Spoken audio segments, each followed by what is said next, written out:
মাধৱদেৱৰ ভাষাৰে আমি আৰম্ভ এইটো কাৰণে কৰিব খুজিছোঁ যে আমি সকলোৱে জানো যাক গুৰুজনাৰ ভাষাৰে বঢ়াৰপু বুলি কোৱা গৈছে। বঢ়াৰপু বুলি ক'লে আমি কি বুজো সেইখিনি কথা আপোনাসবে সমস্তজনাই জানি আছে। তথাপিতো আমি আংশিকভাৱে 1-2 মিনিটৰ ভিতৰত মাধৱদেৱ মহাপুৰুষ বঢ়াৰপু মাধৱ পুৰুষৰ সম্বন্ধীয় যিখিনি বিষয়বস্তু সেইখিনি টানি আনি উপস্থাপন কৰিম। এতিয়া আপোনাসবে চাব, আজিৰ পৰা 537-38 বৰ্ষৰ পূৰ্বে গুৰুজনাৰ একান্ত শিষ্য প্ৰপন্ন মাধৱদেৱে লখিমপুৰৰ লেটেকু পুখুৰীত তেৰাই ধৰাধামলৈ বৈকুণ্ঠৰ পৰা অৱতাৰণা কৰিছে জগতৰ কল্যাণৰ অৰ্থে। গুৰুজনাৰ একান্ত প্ৰপন্ন শিষ্য হৈ মহাপুৰুষ মাধৱদেৱে কেতিয়া গুৰুজনাক লগ পালে, এইখিনি বিষয়বস্তুত যিখিনি দৰ্শনযুক্ত হৈ আছে, এই দৰ্শনখিনি আমি উপস্থাপন কৰাৰ লগে লগে আমি ভাগৱতলৈ আমি অগ্ৰসৰ হ'ম। আমি ক'ব খুজিছোঁ যে মহাপুৰুষ মাধৱদেৱৰ কথা আজি বিশ্ব দৰবাৰত প্ৰতিষ্ঠা কৰিবৰ বাবে আজি আপোনাসবে হওক, আমিয়ে হওক, সত্ৰাধিকাৰ মহন্ত প্ৰভুসকলেই হওক, যিদৰে আপ্ৰাণ চেষ্টা কৰি আছে, সেইজন মহাপুৰুষ মাধৱদেৱ আজিৰ পৰা বহু বছৰ পূৰ্বেই বিশ্ব দৰবাৰত প্ৰতিষ্ঠা হৈ আছে। গুৰুজনাৰ ভাষাৰে ক'বলৈ গ'লে আজি গুৰুজনাক গুৰু আখ্যা দি মহাপুৰুষ মাধৱদেৱে এফাকি ঘোষা মাত্ৰ ৰচনা কৰিছিলে। এই ঘোষাফাকি আছিলে, ত্ৰিভুৱন বন্দন দৈৱকী নন্দন জুহৰি মাৰল কংস জগজন তাৰণ দেৱ নাৰায়ণ শংকৰ তাহা কেৰিয়।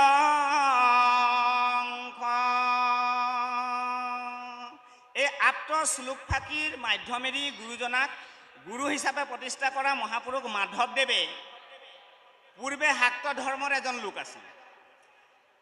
পূৰ্বে বিভিন্ন আগম মাৰ্গৰ তন্ত্ৰ মন্ত্ৰ, যাগ যোগ, ধ্যান, তপ, বলি বিধান আদি বিভিন্ন বিষয়ৰ লগত মহাপুৰুষ মাধৱদেৱে জড়িত আছিল। মহাপুৰুষ শ্ৰীমন্ত শংকৰদেৱক মাধৱদেৱে কেতিয়া লগ পালে?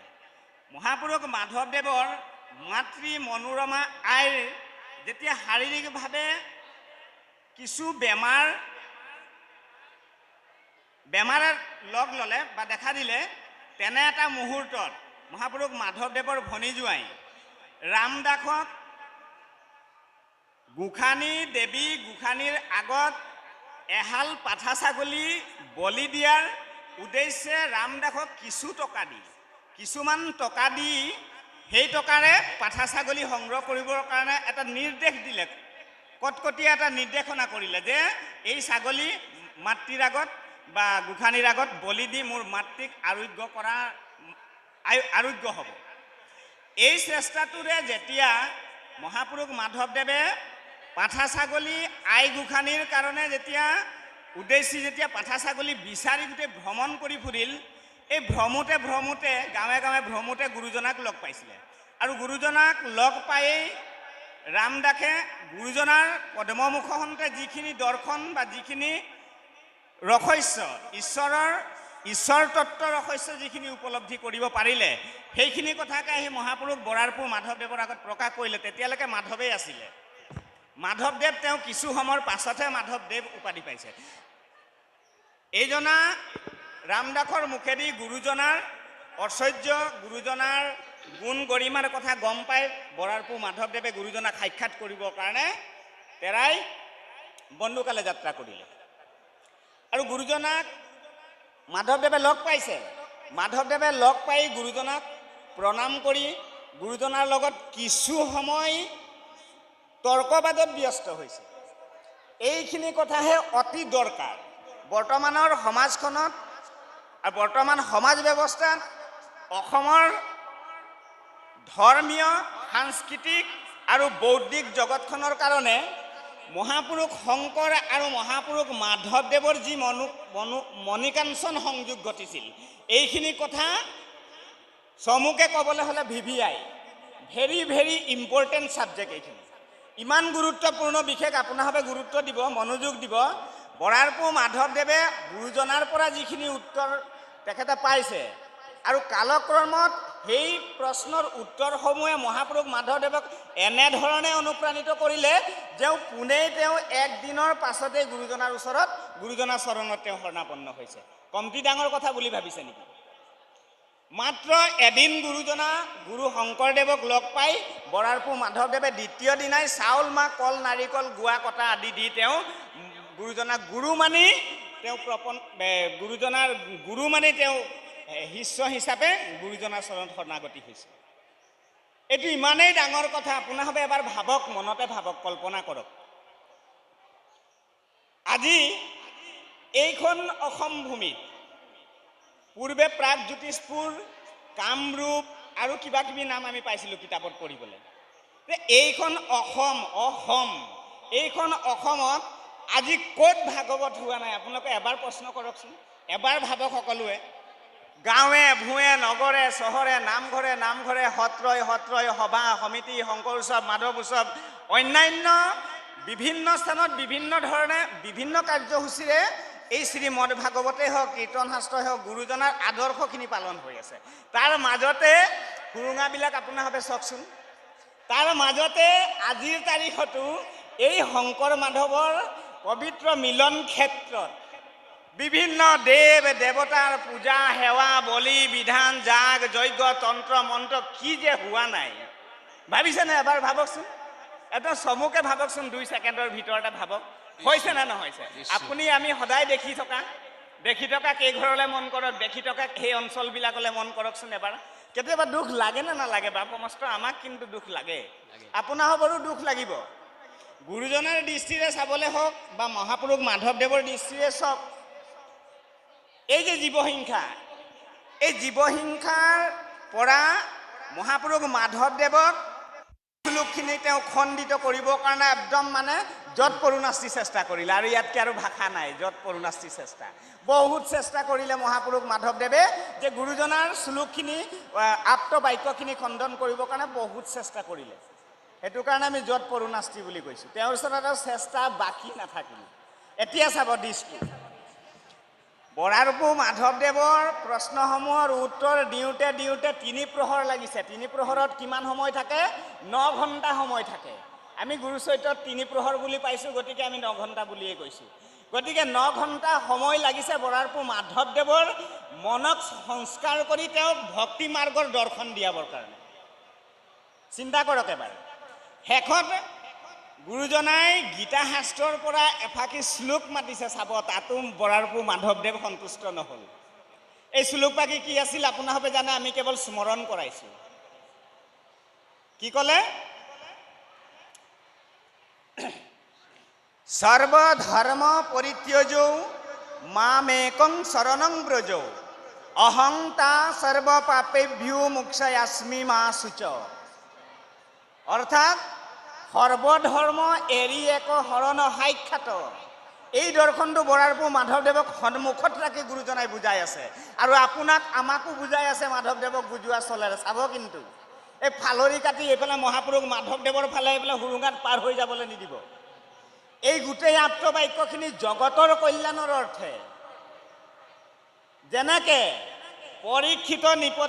পৰীক্ষিত নিমিত্ত মাত্ৰ লোক উপকাৰ, আক কহি পঢ়ি লোক তৰুক সংসাৰ।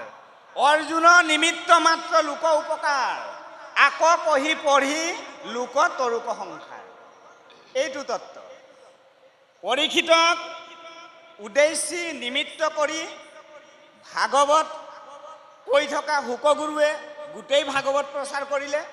অৰ্জুনক কোৱাৰ চলৰে বিশ্ববাসীৰ আগত গীতা প্ৰতিষ্ঠা কৰিলে ভগৱন্ত কৃষ্ণই। ঠিক তেনেদৰে মহাপুৰুষ মাধৱদেৱে বিশ্বৰ কল্যাণৰ কাৰণে, বিশ্ব জনগণৰ কল্যাণৰ অৰ্থে বৰাৰপুৰ মাধৱদেৱৰ আগত কি গালে জানেনে? গীতাৰ শ্লোক ভাগি সাৰ অংশ ভাগি গালে। মহাপুৰুষ মাধৱদেৱে অনুবাদ কৰিলে, অ সৰ্বধৰ্ম এৰি এক অহৰণ সাক্ষাৎ অহুদিৰ বিশ্বাসে সখী লৈও ক আমাক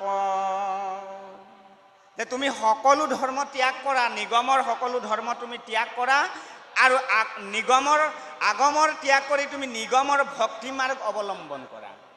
ই ৰাম নকৰিবা ভয় হেৰা কৰো অংগীকাৰ সমস্ত পাপতময়ী কৰিবই উদ্ধাৰ। এইটো গীতাৰ সাৰ অংশ। এই শ্লোকভাগী যেতিয়া গুৰুজনাই বৰাৰপুৰ মাধৱদেৱক নিক্ষেপ কৰিলে, বৰাৰপুৰ মাধৱদেৱে কিন্তু এই শ্লোকভাগীটো তেওঁ ক্ষান্ত নাথাকিল। তেওঁ আকৌ মনৰ সংশয় থাকিলে। গুৰুজনাক কৈছে, গুৰুদেৱ মই তোমাৰ শ্লোকভাগীৰ অৰ্থ বুজি পাইছোঁ, কিন্তু তথাপিতো মোৰ মনত এটা সংশয় হৈছে। বোলে কি সংশয় হৈছে তুমি কোৱা? বৰাৰপুৰ মাধৱদেৱে নিজৰ সংশয়খিনি ব্যক্ত কৰিলে। গুৰুজনাই শেষান্তৰ ভাগৱতৰ শেষ নিৰ্ণয় যি ভাগ আছে, যাক তৰুমূল শ্লোক বুলি কোৱা যায়, তৰুমূল শ্লোক, এই শ্লোকফাঁকিৰে বৰাৰপুৰ মাধৱদেৱৰ মনৰ সংশয়টো দূৰ কৰিছে। বাপুমস্ত কি ক'ব? যে যথা তৰুৰ মূল নিষেচনেন তৃপ্যন্তি ভুজু উপশাখা প্ৰাণোপহাৰাস্যা যথান্দ্ৰিয়নাং সৰ্বচন মৎস্যতে যায়া। চাওক এতিয়া গুৰুজনাৰ পৰিশ্ৰমটো চাওক। ভাগৱতৰ যিভাগী সাৰ শ্লোক, সাৰ অংশ ভাগি আনি বৰাৰপুৰ মাধৱদেৱৰ শ্লোক ফাঁকি খণ্ডন কৰিবৰ কাৰণে গুৰুজনাই প্ৰয়াস কৰিছে। এতিয়া সেই শ্লোক ফাঁকিকে যেনিবা গুৰুবস্তুৱে অনুবাদ কৰিলে লোক কল্যাণৰ অৰ্থে, জনগণৰ কল্যাণৰ অৰ্থে। আকৌ কহি পঢ়ি লোক তৰুক সংসাৰ, ইমান প্ৰয়াস কৰিলে গুৰুজনাই। এই ৰাম বিষৰ মূলত যেন অয়ানি দিলে জলৌ অতি পিতি হুয় তাৰ যত পুষ্প ফল অডালে পাতে হিংসে যদি মূলত নে দয়ৌ অদাসী তু বিক্ষেতাৰ স্বাদ নলয়। এইটোৱেই ভাগৱতৰ সাৰ তৰুমূল শ্লোক বুলি কোৱা গৈছে। তাৰ পাছত আমি বৰাৰপুৰ মাধৱদেৱক এফাকি ঘোষাৰে তেখেতক সম্বৰ্ধনা জনাব খুজিছোঁ। এই ঘোষাফাকি বৰাৰপুৰ মাধৱদেৱে ক'ত ৰচনা কৰিছিলে আমি চমুকে ক'ম। গুৰুজনাৰ ওপৰত ইমান অত্যাচাৰ, যেতিয়া নৱ বৈষ্ণৱ ধৰ্মৰ আন্দোলন চলে, গুৰুজনাই বৈকুণ্ঠৰ একশৰণ হৰি নাম ধৰ্মক যেতিয়া প্ৰৱৰ্তন কৰিবৰ বাবে ১৭জন ভকতক লৈ যেতিয়া অসম ভূমিত তেওঁ প্ৰথমবাৰ তীৰ্থভ্ৰমণ কৰি তেওঁ ধৰ্ম প্ৰচাৰৰ বাবে তীৰ্থভ্ৰমণ প্ৰথমবাৰৰ কাৰণে ওলাই গৈছিলে আৰু ২১ বছৰৰ পাছত পুনৰ গৃহালে প্ৰত্যাৱৰ্তন কৰিছিলে। দ্বিতীয়বাৰ ১১৭জন ভকতক লৈ আকৌ পুনৰ তেওঁ তীৰ্থভ্ৰমণ কৰিব। তাৰ মাজ কালচোৱাত কি ঘটিছিলে জানেনে? আমি কেৱল মনত পেলাইছোঁ, আপোনাসবক মনত পেলাই দিছোঁ, যিহেতু ছাত্ৰ ছাত্ৰী সকলো আছে। আহোম ৰজা শুক্লেম্বু ৰজাই আনহাতে কছাৰীসকলে ইমান গুৰুজনাক অত্যাচাৰ কৰিলে, ইমানেই অত্যাচাৰ কৰিলে, গুৰুজনাই সেই অত্যাচাৰসমূহ সহ্য কৰিব নোৱাৰি তেৰাই ধোঁৱাহাত ত্যাগ কৰাৰ এটা পৰিকল্পনা কৰিলে। তাৰ আগৰ ঘটনাটো কি আছিলে জানেনে বাপুমস্ত? আৰু দুখকৰ আছিলে। এই ভূঞা বংশসকলক যেতিয়া হাতী ৰখীয়া দিছিলে চুহুংমুং ৰজাই, শুক্লেনমুং ৰজাই, এই হাতীসমূহ গড়ৰ পৰা তিনিগৰাকী মাইকী হাতী, মানে মাইকী হাতী তিনিটা পলাই গৈ বহুত কিবা কিবি নষ্ট কৰাৰ কাৰণে ৰজাই ধৰি আনিলে। কাক কাক জানেনে? ভূঞা বংশৰ এই ৰখীয়াসকলৰ ভিতৰত আমাৰ বৰাৰপুৰ মাধৱদেৱ আছিলে, লগতে তেওঁৰ গুৰুজনাৰ ভনী জোঁৱাই উৰ্বশীৰ স্বামী হৰিদাস আৰু মাধৱদেৱক পাই ৰজাৰ সৈন্যই ধৰি আনিলে। ধৰি আনি দুইজনৰ ওপৰত বিচাৰ চলিছে। বিচাৰত হৰিদাসক প্ৰাণদণ্ডৰ বাবে আহোম ৰজাই নিৰ্দেশ কৰিছে আৰু আহোম ৰজাৰ নিৰ্দেশ মৰ্মে হৰিদাসক হত্যা কৰা হৈছে। হৰিদাসক হত্যা কৰাৰ পাছত গুৰুজনাকো হত্যা কৰিব খোজা গৈছিলে, কিন্তু মাধৱ পুৰুষৰ গাত দৈবিক কিছুমান গুণ আৰু চিহ্ন দেখা পাই মাধৱদেৱক এৰি দিলে। এই মাধৱদেৱে পূবৰ পৰা আহোঁতে তেওঁ বৰ সুন্দৰ কাম কৰি থৈ গ'ল জানেনে? যোৰহাট জিলা শাখাৰ কাৰণে, সুদূৰ যোৰহাট জিলাটিৰ কাৰণে এটি মহান আদৰ্শ এটা দি থৈ গ'ল বৰাৰপুৰ মাধৱদেৱে। বহুত এইটো মানে একদম লক্ষণীয় আৰু চিন্তনীয় আৰু বন্দনীয়। বৰাৰপুৰ মাধৱদেৱে পূবৰ পৰা আহি থাকোঁতে ঢেকীয়াখোৱা, আপোনাৰভাৱে নাম শুনিছে, এই ঢেকীয়াখোৱাতে সন্ধিয়া লাগিলে। তেৰাই ঢেকীয়াখোৱালৈ গৈ সম্পূৰ্ণ কাহিনীভাগ আমি উপস্থাপন নকৰোঁ। তেৰাই এগছি বন্তি প্ৰজ্বলন কৰি থৈ গ'ল। এই বন্তি গছিয়েই হৈছে অক্ষয় বন্তি, ঢেকীয়াখোৱাৰ নামঘৰ প্ৰতিষ্ঠাৰ পূৰ্ববন। তাৰ পৰা ধোৱাহাটক আহি গুৰুজনাক লগ কৰিছে। ধোৱাহাটত গুৰুজনাই মাধৱদেৱক লগ পাই ধোৱাহাট ত্যাগ কৰাৰ কাৰণে গুৰুজনাই মাধৱদেৱক আৰু ভকতসকলক লৈ তেৰাই ধোৱাহাট ত্যাগ কৰিলে। আহি থাকোঁতে গণককুছি নামৰ ঠাইত অলপ দিন থাকি তাৰ পৰা কনককুছিলৈ প্ৰব্ৰজন হ'ল। আৰু কনককুছিলৈ আহোঁতে নাৱেদি আহি থাকোঁতে ভটিয়ানী সোঁতত আহি থাকোঁতে গুৰুজনাই এটা দৃশ্য পালে। আমি চমু কৰিছোঁ, তাৰপাছত ভাগৱতৰ আমি সাৰাংশলৈ যাম। এই কমাৰকুছিত এটা দৃশ্য ব্ৰহ্মপুত্ৰৰ পাৰৰ পৰাই গুৰুজনাই পাৰলে, ব্ৰহ্মপুত্ৰ সুঁতিৰ পৰাই পাৰলৈ লক্ষ্য কৰিলে এজন লোক বৈকুণ্ঠ পয়ান হৈছে। আৰু এই বৈকুণ্ঠ পয়ান হোৱা লোকজনক কেন্দ্ৰ কৰি পৰিয়ালবৰ্গই মানে খুব কন্দা কথা কৰি আছে, একদম সহজ সৰল ভাষা কন্দা কথা কৰি আছে। তেতিয়া মহাপুৰুষজনাই সুধিলে বৰাৰপুৰ মাধৱদেৱক যে মাধৱ, তুমি পাৰলৈ চোৱাচোন, কিছুমান মানুহে কন্দা কথা কৰি আছে, আচল দৃশ্যটোনো কি? বৰাৰপুৰ মাধৱদেৱে গোটেই বিষয়বস্তুটো গৱেষণা কৰি গুৰুজনাক উত্তৰ দি প্ৰদান কৰিলে যে গুৰুদেৱ, এজন লোক বৈকুণ্ঠ পয়ান হৈছে, পৰলোকলৈ গৈছে। তেওঁৰ আত্মীয় স্বজনসকলে ইয়াতে তেখেতৰ মৃতদেহটিক ধৰি আলিংগন কৰি কন্দা কথা কৰি আছে, ভাৰ্যাপুত্ৰসকলে। তেতিয়া গুৰুজনাই এটা দৰ্শন দিলে মহাপুৰুষ মাধৱদেৱক যে বৰাৰপুৰ মাধৱদেৱ, তুমি এই দৃশ্যটোৰ পৰা কি শিকিব পাৰিলা?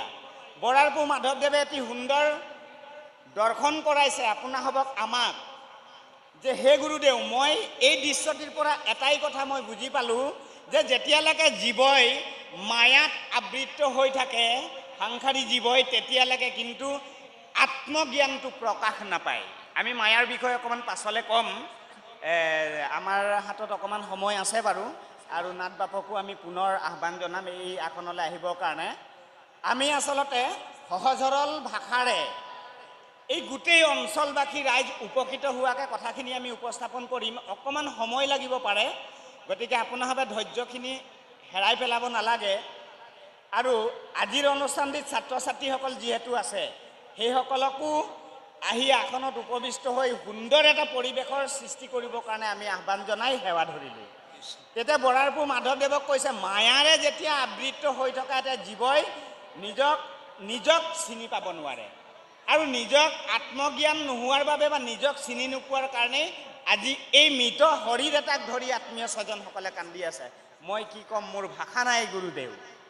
তেতিয়া বৰাৰপুৰ মাধৱদেৱক উদ্দেশ্যি গুৰুজনে এটা বৰ সুন্দৰ কথা ক'লে যে সেইসকলে কান্দিছে বুলিয়েই তুমি ক্ষান্ত থাকিলে নহ'ব। এই তত্ত্ব দৰ্শনটিৰ ওপৰত তুমি যিটো অভিজ্ঞতা পালা, সেই অভিজ্ঞতাৰে তুমিও এতিয়া কান্দি দেখাব লাগিব। গুৰুজনাৰ উত্তৰ আহিলে যে তুমি যিটো প্ৰতিচ্ছবি দেখিলা, তোমাৰ যিটো দৰ্শন হ'ল এই দৃশ্যটি দেখি, ইয়াৰ ওপৰত তুমি এতিয়া মোক কান্দি দেখুৱাব লাগিব। তেতিয়া বৰাৰপুৰ মাধৱদেৱে এফাকি ঘোষাৰে গুৰুজনাৰ বাক্যটি একান্ত প্ৰিয় শিষ্য হিচাপে ৰক্ষা কৰিবৰ কাৰণে প্ৰয়াস কৰিছে বাপ সমস্ত। সেই বৰাৰপুৰ মহাপুৰুষৰ সেই ঘোষাপাকিকে পৰৱৰ্তী সময়ত গুৰুজনাৰ নিৰ্দেশ মৰ্মে ঘোষা শাস্ত্ৰত সন্নিৱিষ্ট কৰিছে। ঘোষাপাকি আপোনাৰভাৱে সাজু হৈ লওক। ঘোষাপাকি আপোনাৰভাৱে এতিয়া আমাৰ লগত গাব লাগিব। আৰু এই ঘোষাপাকিৰে আমি বৰাৰপুৰ মাধৱদেৱক আমি আমাৰ আন্তৰিক শ্ৰদ্ধা আৰু ভক্তি নিবেদন কৰিম। আপোনাৰভাৱে সাজুনে? All are ready? সকলো ৰেডি হৈ দিয়ক আৰু ঘোষাপাকি সমানে গাব। আজি আমাৰ সমস্তৰে এটা সৌভাগ্যৰ দিন, পৰম পবিত্ৰ আৰু মিলন ক্ষেত্ৰলৈ পৰিণত হৈছে। ভগৱন্তৰ গুণনাম লীলা চৰিত্ৰ য'ত য'ত শ্ৰৱণ আৰু কীৰ্তন হয়, সেই স্থানটোক দ্বিতীয় বৈকুণ্ঠ বুলি অভিহিত কৰিছে। আৰু আজি এটা মহান উৎসৱৰ দিন, লগতে আপোনাসৱ মহাপুণ্যশালী, এই কথা বেদে নিৰ্মাণ কৰিছে। যাৰ আছে পুণ্য অসংখ্যাত, সিহে পাতে কাণ শৰীৰৰ কথাটো। আপোনাসৱে গোহাৰি কিমান দূৰলৈকে বিলাইছিলে সেইটোতো আমি নাজানিম, কিন্তু আপোনাসৱে জানে। কিন্তু যিমান হাজাৰ গোহাৰি বিলাইছিলে, সিমান হাজাৰ লোক আজি উপবিষ্ট আছেনে নামগৃহত? প্ৰশ্ন কৰক এবাৰ। সিমান হাজাৰ লোকটো আজিৰ সভাখনত উপস্থিত নাই এই জ্ঞান যজ্ঞৰ অনুষ্ঠানটিত। কিয় জানেনে বাপসমস্তে? এইখিনিও আমি পাছলৈ থৈছোঁ, এইখিনিও কম। এতিয়া আপোনাসবে সাজু হওক, বৰাৰ পু মাধৱদেৱক এফাকি ঘোষাৰে আমি আজি এই শুভক্ষণত আন্তৰিক অভিনন্দন আৰু সেৱা নিবেদন কৰিম। আপোনাসবে পূৰ্ণ সহায় সহযোগিতা আগবঢ়াব দেই বাপসমস্ত।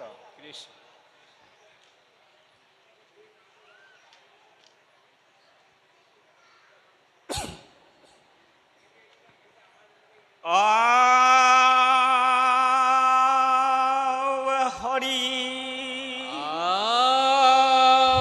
হৰি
হৰি